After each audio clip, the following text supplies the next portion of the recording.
Selamat pagi Bu Heti dan teman-teman. Kami dari kelompok 5 ingin mempresentasikan tentang asuransi dan dana pensiun. Kami beranggotakan Vita Narista dengan NIM 2022-14175, Angelina Betty dengan NIM 2022-14176, Angelina Dita dengan NIM 2022-14177, Michelle Arlen dengan NIM 2022-14178, Sylvia Teresa dengan NIM 2022-14181, Maria Teresia dengan NIM 2022-14182, Efrosina Fredita dengan NIM 2022-14183. Next. Pengertian asuransi. Menurut UU nomor 2 tahun 1992 tentang usaha peransuransian, yang dimaksud dengan asuransi dan pertanggungan adalah perjanjian antara dua belah pihak atau lebih dengan mana pihak penanggung mengikatkan diri kepada tertanggung dengan menerima premi asuransi untuk memberikan penggantian kepada tertanggung karena kerugian, kerusakan, atau kehilangan keuntungan yang diharapkan atau tanggung jawab hukum kepada pihak ketiga yang mungkin akan diderita tertanggung, yang timbul dari suatu peristiwa tidak pasti atau untuk pembayaran yang didasarkan atas meninggal atau hidupnya seseorang yang dipertanggungkan. Istilah asuransi sendiri berasal dari bahasa Inggris, yaitu insurance, dan bahasa Belanda asuransi atau verzekering. Asuransi tidak dapat menghilangkan risiko terjadinya peristiwa tidak terduga, tetapi asuransi dapat mengurangi dampak kerugian yang muncul dari peristiwa tersebut, baik dalam skala kecil maupun besar. Kini asuransi pun sudah menjadi bagian perencanaan keuangan yang bagi sebagian orang untuk jangka panjang. Next. Objek asuransi. Objek asuransi adalah berupa benda dan jasa, jiwa dan raga, kesehatan manusia, tanggung jawab hukum, serta kepentingan lainnya yang dapat hilang, rusak, rugi, dan berkurang nilainya. Perkembangan asuransi. Asuransi di zaman penjajahan Belanda. Perkembangan asuransi di Indonesia berawal dari perkembangan di negara-negara Eropa yang kemudian dibawa saat masa penjajahan Belanda di Indonesia sekitar tahun 1800-an. Perusahaan asuransi yang didirikan oleh pemerintah Belanda dikhususkan hanya bagi orang-orang tertentu seperti kelompok elit dan orang Belanda sendiri. Tujuan dari asuransi adalah untuk menunjang kepentingan perdagangan dan bisnis mereka. Pada tahun 1845, Belanda mendirikan perusahaan asuransi di Indonesia dengan nama Nederland-Indisch Levensverzekering en Livrente Maatschappij. Perusahaan ini kemudian secara administrasi menggunakan induknya yang ada di Belanda. Produk asuransi saat itu ditunjukkan untuk asuransi kebakaran dan pengangkutan. Next. Asuransi setelah kemerdekaan. Setelah bangsa Indonesia merdeka, asuransi mulai berkembang dan dapat dirasakan masyarakat pribumi. Asuransi milik Belanda pada saat itu diambil alih oleh pemerintah Indonesia dan diganti namanya menjadi PT Asuransi Jiwasraya dan disusul oleh Asuransi Jiwa Bumi Putra pada tahun 1912. Pasca kemerdekaan ternyata juga terjadi penggabungan asuransi di Indonesia seperti asuransi Jasindo.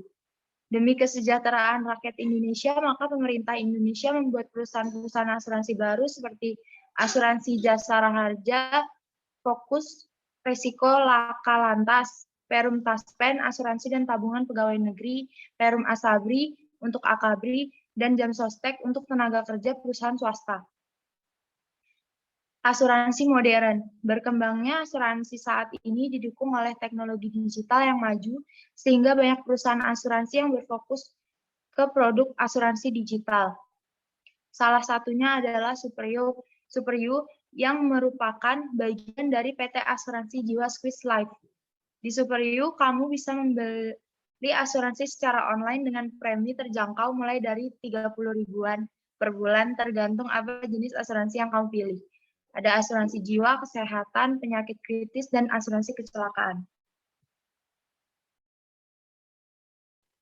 Selanjutnya, jenis-jenis asuransi. Yang pertama, asuransi jiwa. Asuransi jenis ini diperuntukkan untuk menanggung orang dari kerugian finansial tidak terduga yang disebabkan oleh risiko kematian atau risiko hidup terlalu lama.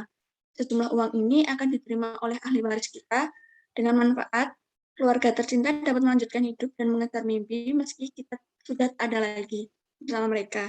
Yang kedua, asuransi kesehatan. Kejadian sakit atau kecelakaan bukanlah kejadian yang direncanakan, namun Anda tidak bisa memprediksi apa yang akan terjadi dan bagaimana dampaknya kepada Anda.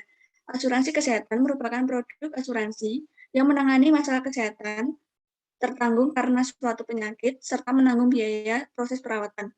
Asuransi jenis ini memiliki manfaat yang lengkap, dari rawat jalan, rawat inap, hingga penyakit kritis. Yang ketiga, asuransi pendidikan. Masa depan anak adalah hal yang paling berharga bagi setiap orang tua. Sudah menjadi kewajiban kita sebagai orang tua untuk memberikan bekal paling berharga bagi masa depan anak, yaitu pendidikan. Biaya pendidikan pun semakin meningkat setiap tahun. Sebaiknya siapkan sejak dini. Salah satu solusinya dapat melalui asuransi pendidikan. Selain dapat menyiapkan dana untuk pendidikan anak kita, kita pun dapat terlindungi. Next. Yang keempat, asuransi jaminan hari tua. Menikmati hidup di masa pensiun setelah puluhan tahun bekerja adalah impian setiap orang. Menghabiskan waktu bersama cucu dan keluarga dan melakukan hobi yang tak sempat dikerjakan selama masa produktif akan menjadi agenda yang sangat menyenangkan untuk dijalani di masa pensiun. Namun itu semua tentu butuh biaya. Asuransi menyediakan solusinya. Anda dapat mendapatkan proteksi dan ketika masa pensiun tiba, Anda akan menerima sejumlah uang untuk menjalani masa pensiun. Yang kelima, asuransi perjalanan. Fungsi asuransi perjalanan tak jauh beda dengan fungsi asuransi biasa, yaitu sebagai salah satu bentuk proteksi kepada nasabah dengan jangka waktu yang pendek, selama pembeli premi melakukan perjalanan hingga kembali pulang. Salah satu yang paling favorit adalah asuransi perjalanan selama ibadah haji. Next. Prinsip asuransi. Yang pertama, insurable interest. Prinsip ini bisa diartikan bahwa seseorang hanya diperbolehkan mengasuransi sesuatu yang memiliki hubungan ekonomi serta diakui secara hukum. Ambil contohnya, seorang pembisnis hanya boleh mengambil asuransi kebakaran untuk toko miliknya. Atau contoh lain, seseorang hanya boleh membelikan asuransi jiwa atau asuransi kesehatan untuk anggota keluarganya. Yang kedua, utmost good faith. Arti dari prinsip ini ialah baik pemegang polis maupun perusahaan asuransi harus beretikat baik dalam melakukan perikatan. Etikat baik di sini diartikan sebagai mengungkapkan informasi secara detail dan akurat. Pemegang polis harus transparan tentang objek yang akan diasuransikan. Sementara penyedia asuransi harus merinci persyaratan pertanggungan. Yang ketiga, indemnity.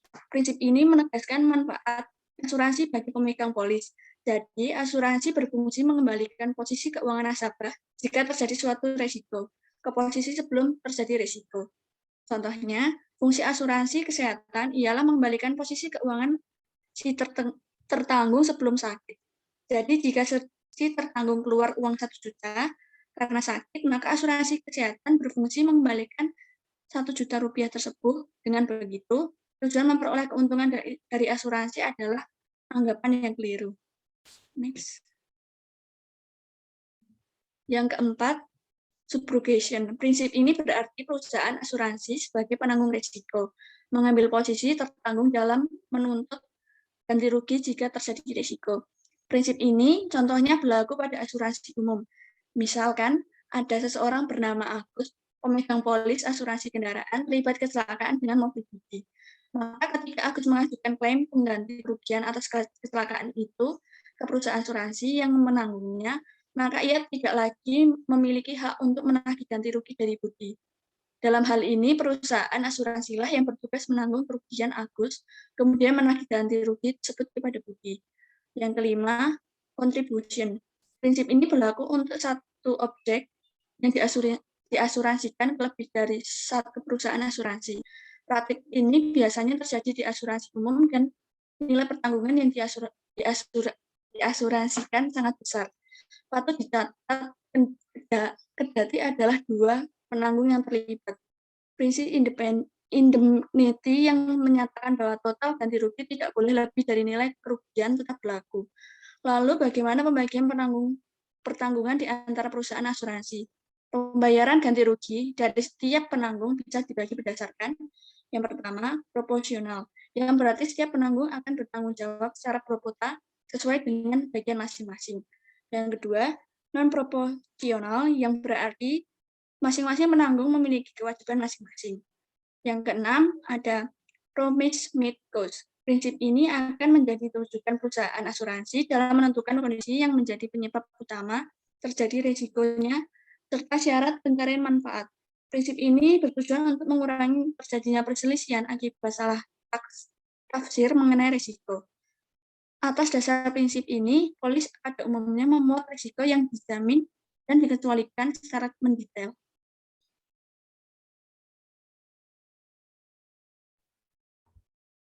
Manfaat asuransi berdasarkan jenisnya. Jenis asuransi juga memberikan proteksi khusus yang berbeda-beda sesuai dengan fungsinya masing-masing. Beberapa jenis asuransi yang banyak digunakan di Indonesia antara lain, pertama asuransi kesehatan. Produk asuransi jenis ini secara khusus memberikan manfaat kepada pemegang polis atas jaminan biaya kesehatan atau perawatan ketika terjadi kecelakaan atau jatuh sakit. Asuransi kesehatan menjamin ketersediaan dana yang dibutuhkan untuk membiayai kebutuhan kesehatan Anda dan keluarga selaku pemegang polis. Kejadian sakit atau kecelakaan bukanlah kejadian yang direncanakan dan sama sekali tidak ada orang yang ingin hal itu terjadi. Namun, ketika kita tidak bisa memprediksi apa yang akan terjadi dan bagaimana dampaknya kepada kita. Hal inilah yang menjadi perhatian para penyedia layanan jasa asuransi untuk membantu Anda dalam memberikan jaminan kesehatan, seperti contohnya biaya rawat inap dan biaya operasi. Kedua, asuransi jiwa.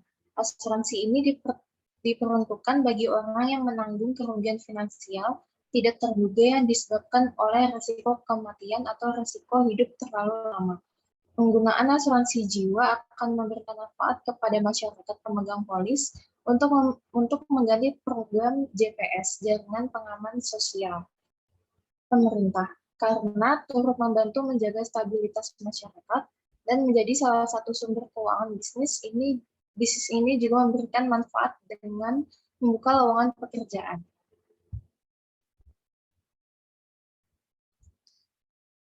Ketiga, asuransi jaminan hari tua. Asuransi jenis ini tujuannya memberikan kepastian pendapatan pemegang polis ketika telah menjalani masa pensiun, dan juga kepada keluarganya apabila tertanggung meninggal dunia. Asuransi ini juga membantu penggunanya mewujudkan impian setelah memasuki masa tua, karena dananya bisa digunakan untuk berbagai macam keperluan di masa mendatang. Berikutnya, asuransi pendidikan dikenal sebagai alternatif tabungan pendidikan bagi anak yang direncanakan akan menjalani masa sekolah di tingkat SD hingga perguruan tinggi. Asuransi pendidikan terbagi menjadi dua jenis, yaitu proteksi dan investasi. Berikutnya, asuransi properti. Dapat dikatakan asuransi jenis ini kurang populer di kalangan masyarakat Indonesia. Asuransi properti merupakan salah satu jenis asuransi yang memberikan jaminan kepada pemegang polisnya untuk menjaminkan rumah atau bisnis yang menjadi subjenis asuransi properti. Aset penting seperti rumah, kantor, atau gedung sekarang ini dinilai perlu mendapatkan proteksi lebih.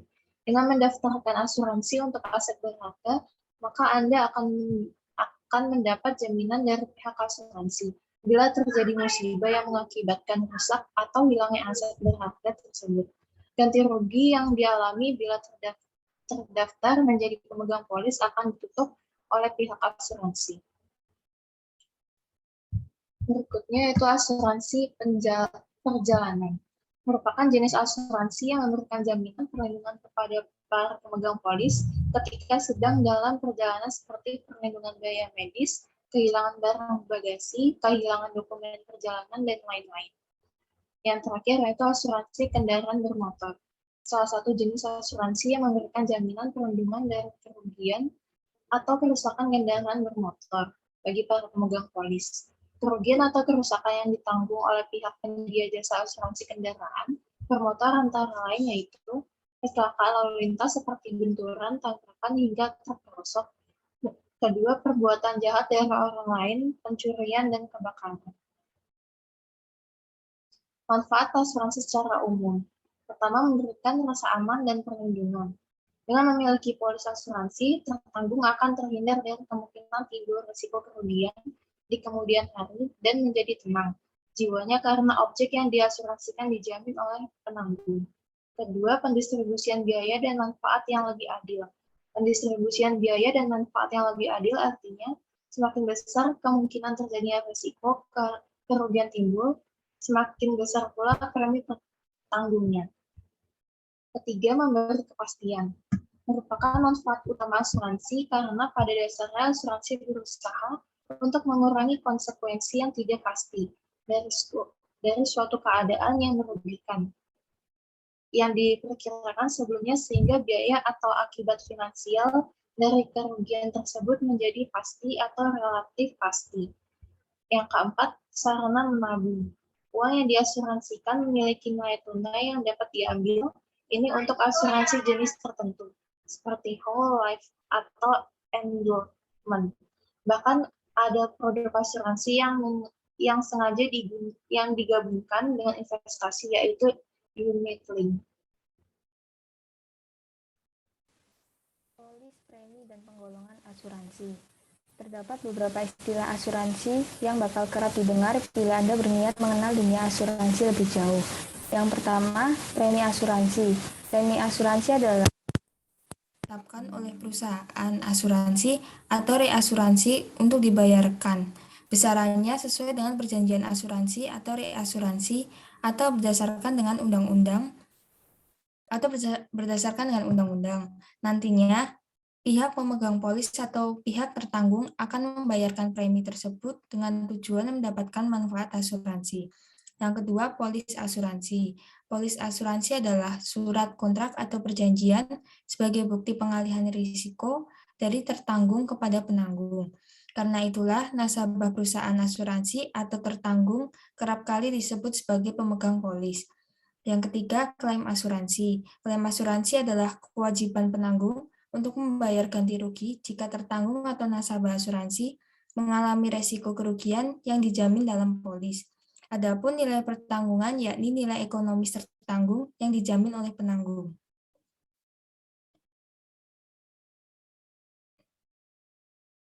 Lalu pengertian dana pensiun. Berdasarkan yang tertuang dalam KBBI, dana pensiun adalah sekumpulan dana yang diperoleh dari iuran tetap tiap peserta, ditambah penyisian penghasilan perusahaan, serta para peserta memiliki hak mendapatkan bagian keuntungan setelah pensiun. Sementara itu, berdasarkan UU Nomor 11 Tahun 1992, pengertian dana pensiun adalah badan hukum yang mengelola dan menjalankan program dengan janji manfaat pensiun.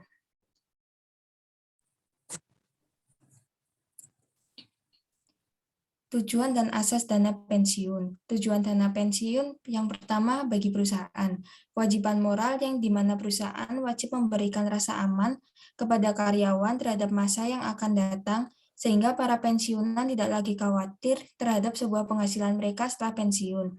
Yang kedua, loyalitas di mana pada sebuah perusahaan mengharapkan loyalitas yang tinggi dari para karyawannya terhadap perusahaan mereka, serta berusaha untuk dapat meningkatkan motivasi terhadap karyawan dalam melaksanakan sebuah pekerjaan mereka sehari-hari.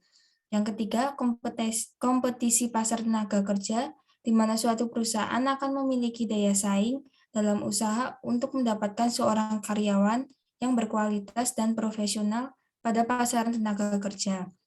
Memberikan suatu penghargaan kepada karyawan yang telah ke perusahaan dalam kurun waktu yang relatif lama, agar di usia pensiunan karyawan tersebut akan tetap dapat menikmati hasil yang diperoleh setelah bekerja di perusahaan.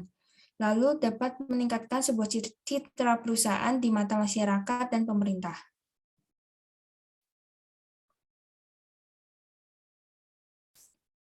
Lalu yang kedua, peserta atau karyawan. Rasa aman bagi para peserta terhadap masa yang akan datang karena tetap memiliki penghasilan pada saat mereka mencapai waktu pensiun. Kompensasi yang jauh lebih baik yaitu peserta mempunyai tambahan kompensasi meskipun baru bisa dinikmati pada saat mereka untuk mencapai waktu pensiun atau berhenti bekerja, agar karyawan termotivasi untuk terus bekerja dalam berbagai kondisi yang semangat dengan niat yang tinggi. Lalu penyelenggara dana pensiun mengelola dana pensiun untuk dapat memperoleh keuntungan, turut membantu dan mendukung suatu program pemerintah sebagai bakti sosial terhadap para peserta dana pensiun.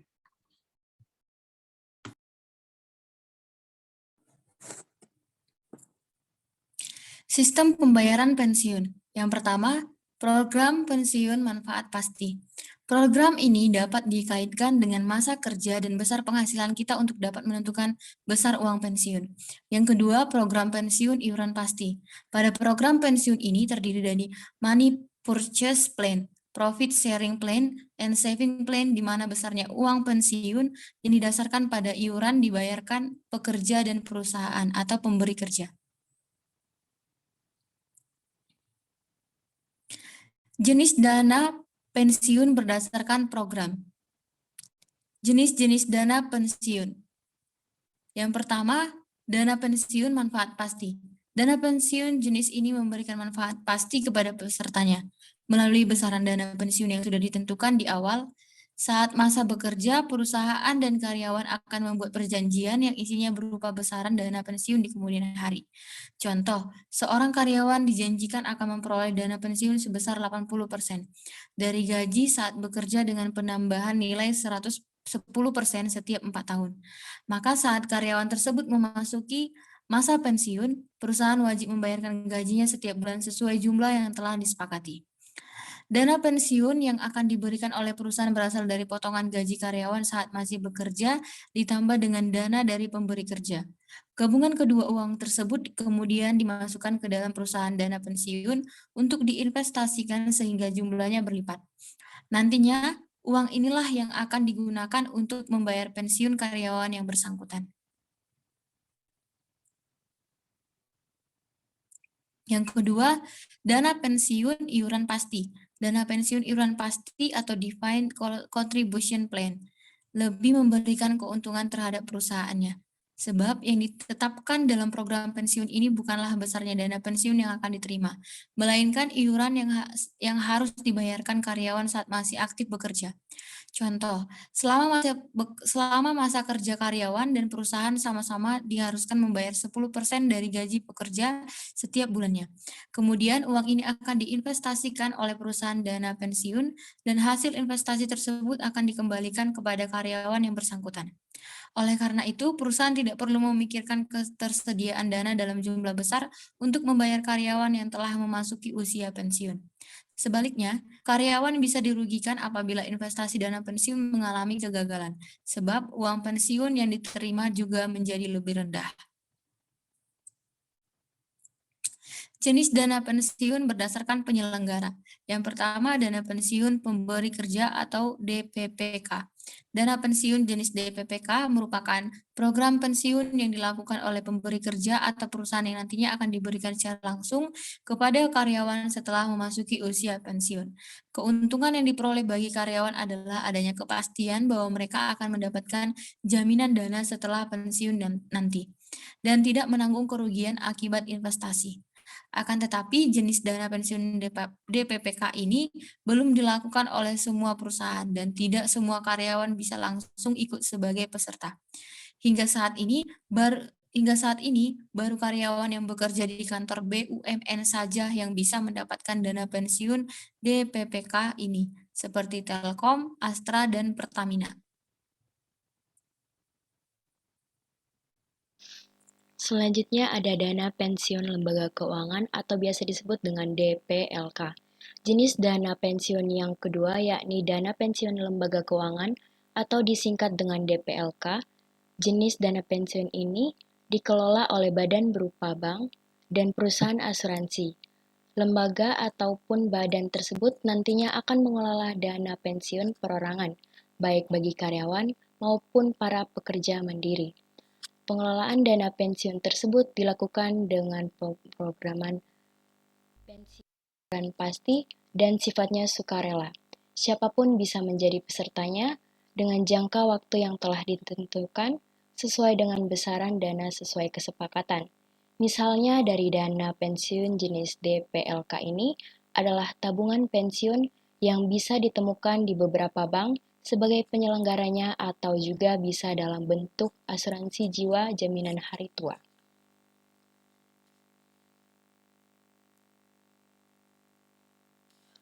Selanjutnya adalah studi kasus. Laporan ini menguji kebijakan yang masih berlaku pada dua bank Indonesia yang bernama BNI dan BRI dalam menangani kasus buruh, khususnya terhadap pensiunan. Terlihat ada beberapa sengketa atau permasalahan terhadap kewajiban pensiun antara bank dan para pensiunnya, seperti hak atas uang kompensasi, dan asuransi. Hal ini menimbulkan pertanyaan penting untuk kedua bank tersebut tentang bagaimana seharusnya bank mengikuti hukum ketenagakerjaan dan bagaimana kedua bank tersebut mengimplementasikan tata kelola perusahaan yang baik atau good corporate governance kepada pekerja pensiunnya. Laporan ini menemukan bahwa program pensiun BNI dan BRI telah kontradiksi dengan hukum ketenagakerjaan, khususnya pasal 167 ayat 3, yaitu isinya kedua bank tersebut telah menetapkan kebijakan pensiun bahwa mengurangkan uang pesangon dengan total besaran manfaat pensiun dan pengembangannya, seluruh pensiunan mengalami potongan atau kurang bayar atas pesangon mereka, yang menghasilkan dampak kerugian yang signifikan terhadap pensiun.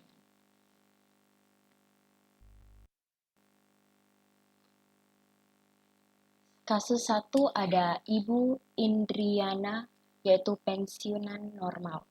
Ibu Indriana yang telah bekerja selama 27 tahun dan 10 bulan selama tahun 1985 sampai 2013. Jabatan terakhir Ibu Indrian bekerja sebagai Sekretaris Komisaris BNI di tahun 2013. Saat ini Ibu Indrian memasuki usia pensiun normal. Dia telah menerima gaji bruto kurang lebih Rp11.912.549 berdasarkan laporan kinerja tahunan. Kemudian gajinya telah diperbaharui dan dinaikkan menjadi Rp12.686.865 saat Ibu Indiana pensiun. Ia hanya menerima Rp4.266.527. Jumlah ini diperbarui oleh BNI dengan lebih rendah menjadi minus Rp16.230.262. Hingga saat ini, dia tidak menerima apapun dari program pensiunan BNI. Kasus 2 ada exit police dari Bapak Andrian Septono. Bapak Arian Septono telah bekerja selama 27 tahun dan 10 bulan dari tahun 1982 sampai 2008. Jabatan terakhir Bapak Arian bekerja sebagai asisten wakil presiden BNI di tahun 2008. Saat dia memasuki usia pensiun, dia menerima gaji bruto bulanan sebesar Rp28.935.000. Saat dia mengikuti program exit police, dia hanya menerima sebesar Rp302.302.000 untuk uang pesangon dan Rp68.822.799 untuk uang penggantian hak. Jumlah tersebut sebanding dengan 18 XTC atau dengan kata lain dia tidak menerima 32 XTC yang sesuai dengan UU Ketenagakerjaan. Selanjutnya kasus 3, pensiun sukarela dari Ahmad Fauzi. Bapak Ahmad Fauzi telah bekerja selama 29 tahun dan 3 bulan dari 1995 sampai 2009. Jabatan terakhir Bapak Ahmad bekerja sebagai asisten manajer di tahun 2009. Saat dia memasuki usia pensiun, dia menerima gaji bruto bulanan sebesar Rp8.888.649. Saat dia mengikuti program pensiunan sukarela ini, dia tidak menerima uang pesangon dan hanya menerima sebesar Rp35.554.596 untuk uang penggantian hak. Jumlah tersebut setara dengan 4 bulan gaji bruto, atau dengan kata lain, dia tidak menerima 32,2 XPC sebagaimana diatur oleh Undang-Undang Ketenagakerjaan. Kesimpulan. Yang pertama, laporan ini menyimpulkan bahwa BNI dan program pensiun BRI melanggar pasal 167 ayat 3 Undang-Undang Nomor 13 Tahun 2003 tentang Ketenagakerjaan. BNI dan BRI bertanggung jawab untuk membayar kekurangan pembayaran pesangon kepada pensiunan mereka. Kedua bank harus mengungkapkan kebijakan pembayaran pensiun mereka dan direvisi agar sesuai dengan pasal 167 ayat 3 Undang-Undang Nomor 13 Tahun 2003 tentang Ketenagakerjaan. Laporan ini merekomendasikan OJK untuk menegakkan peraturannya dan untuk menghukum BNI dan BRI atas pelanggaran Peraturan Nomor 6 POJK 03 tahun 2015 tentang transparansi dan publikasi laporan bank. Selanjutnya, pihaknya juga merekomendasikan polisi untuk menyelidiki pelanggaran pasal 107 Undang-Undang Nomor 8 tahun 1995 tentang pasar modal. Sekian dari kelompok kami, terima kasih.